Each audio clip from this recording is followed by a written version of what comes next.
Untunglah Datin Seri Nur Syahidah, malam ni ada orang masakkan. Itulah senangnya bila anak perempuan dah besar. Banyak boleh bantu kita. Khadijah nak masak asam pedas. Kata Datin, sedaplah mama dah rasa dah.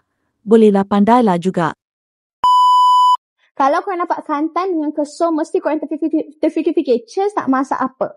Okey, korang fikir dulu, Cheers nak masak apa? Okey, hari ni Cheers nak masak asam pedas. Pandai korang teka, pandai sangat-sangat. Jom kita masak.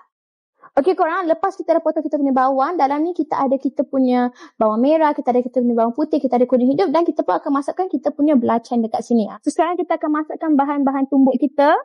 Dalam ni ada bahan-bahan yang saya catat dah tadi. Masukkan serai yang kita dah ketuk-ketuk tadi. Okey, kita akan memasukkan dalam campuran kita tadi. Lepas tu masukkan cili kering. So, kita akan cucikan kita punya ikan dalam dia. So, make sure dia tak ada dia punya tahi-tahi, dia punya organ-organ yang tak sepatutnya tidak boleh dimakan.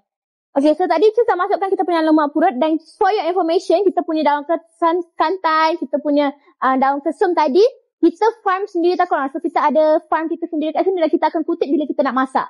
Okay, so kita akan masukkan kita punya asam jawa dalam ni. Okay, kita akan masukkan kita punya air bagi dia berkuah sikit. Kalau korang nak tahu kan korang, siapa yang hajar Cheers masak asam pedas adalah mama tau. So, kita akan masukkan kita punya bunga kantan dengan daun kesum. Okay, kalau korang nak letakkan garam, letak sahaja secukup rasa. Kita boleh masukkan kita punya tomato. Cantik macam bidadari sugar kita punya asam pedas ni. Nak? So, kita punya asam pedas dah masak. Korang nak masak apa lagi? Korang cuba komen. Bye-bye.